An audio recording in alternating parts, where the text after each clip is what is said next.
जय हिंद दोस्तों। पुलवामा में जिस तरह सीआरपीएफ के 40 जवानों की जानें गई, जिस तरह आत्मघाती मानव बम हमला हुआ, पूरा देश रो रहा है। पूरे देश में गम का माहौल है। कोई बर्थडे नहीं विश कर रहा, कोई अपना जन्मदिन नहीं मना रहा, कोई भी खुशियां नहीं मना रहा। पूरा देश आज गमगीन है और हमारे प्रधानमंत्री ने भी कहा है कि जिस तरह देश की आंखों में आंसू है, उसी तरह उनके आंखों में भी आंसू है और उन्हीं तरह उनके सीने में भी आग जल रही है। निश्चित ही भारत बदला लेगा।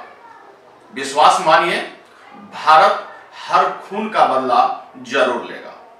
और इसकी एक वानगी देखने को मिली कि इसका मास्टरमाइंड अब्दुल गाजी पुलवामा में एनकाउंटर द्वारा मार दिया गया है। यह हमारे लिए खुशखबरी तो है, लेकिन इसके साथ ही थोड़ा दुख भी है।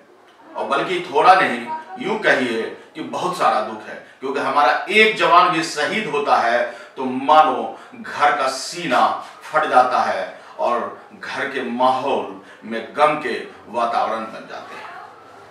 आपको बता दें कि अब्दुल गाजी के साथ कामरान भी मारा गया है। अब्दुल गाजी पुलवामा अटैक का मास्टरमाइंड माना जा रहा है और उनके मारे जाने से निश्चित ही ऐसे हमलों को रोका गया है। आपको बता दें कि अब्दुल गाजी और कामरान के एनकाउंटर के बीच हमारे 4 जवान शहीद हो गए। वहीं मेजर चित्रेश, जिनकी शादी 7 मार्च को होने वाली थी, युवा मेजर चित्रेश आईईडी डिफ्यूज करने के क्रम में जब एक आईडी डिफ्यूज कर दिए और दूसरे को करने जा रहे थे तो उनकी भी शहादत हो गई, मौत हो गई। यह देश के लिए बेहद गंभीर है। 5 दिन और 45 जाने गई। हमारे जवानों की 45 जवानों की मौत हो गई है, जाने चली गई, शहीद हो गए हुए। लेकिन विश्वास मानिए कि प्रधानमंत्री नरेंद्र मोदी जी को अब रियल में 56 इंची का सीना दिखाना ही होगा। विश्वास मानिए, मोदी जी के खिलाफ या देश के खिलाफ और पाकिस्तान के फेवर में जो कोई बोलेगा, उन्हें उनकी सजा अवश्य मिलेगी और ऐसा शुरू भी हो गया है। मोदी जी को अभद्र टिप्पणी करने वाला मोहम्मद तौसीफ कटिहार में गिरफ्तार हुआ है।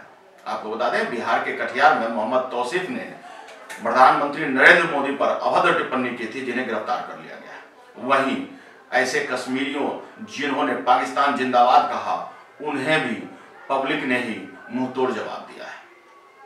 उनकी पिटाई भी हुई है।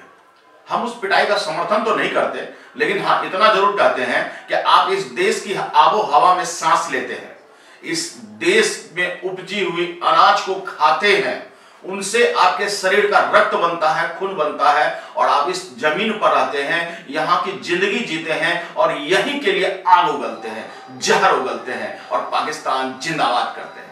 अरे शर्म करो, डूब मरो कि यहाँ की जमीन में तुमने जन्म लिया। चाहे वो कश्मीरी हो, चाहे हमारा कोई मुस्लिम भाई हो, अगर इस धरती पर जन्म लिए हो, भारत की धरती पर, और भारत की धरती पर तुमने जन्म लेकर इसकी आबो हवा में पलकर, यहाँ की मिट्टी की अनाजों से पेट भरकर और इसी के खिलाफ जहर उगलते हो, ये तो वही बात हुई कि जिस थाली में खाया उसी में हक दिया, उसी में हाथ धो दिया। अरे गंदगी तो इतनी मत करो, निर्लज्ज इतने मत बनो। अपने देश के स्वाभिमान के लिए आज हजारों लाखों मुसलमान भारत के साथ खड़ा है, शहीदों के शहादत पर आंसू बहा रहा है और वो भी कह रहा है पाकिस्तान मुर्दाबाद। वो भी कह रहा है कि पाकिस्तानी अब आतंकिस्तान बनना छोड़ दो। मसूद अजहर आग उगलते हुए कह रहा है कि मोदी जी अगर पाकिस्तान का पानी रोक देंगे तो हम मोदी जी की सांसें रोक देंगे। अरे मसूद अजहर, भूल गया तू जब भारत ने तुझे एक बार जेल की शिक्षों में ठेला था? अब की बार तू मिल जाना, अब की बार तू मिल जाना। आगे तो तुम समझ ही गए होगे और हमारे दर्शक तो बहुत समझदार हैं, वो पहले ही समझ गए होंगे। अजहर तू मिल तो जा, फिर बताते हैं कि कौन किसकी सांसें रोकता है।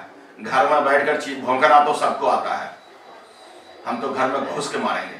और तुम्हारे जो आतंकी आते हैं ना, जो तुम यहाँ के नौजवानों को बरगलाते हो, उनका माइंड वॉश करते हो, उन्हें जिहादी के नाम पर जन्नत नसीब करवाते हो, ये ऐसा कोई जन्नत नहीं है, ऐसा कोई किताब में नहीं लिखा हुआ है किसी भी में कि इस तरह की हरकत करने वाला, जाने लेने वाला को जन्नत मिलता है।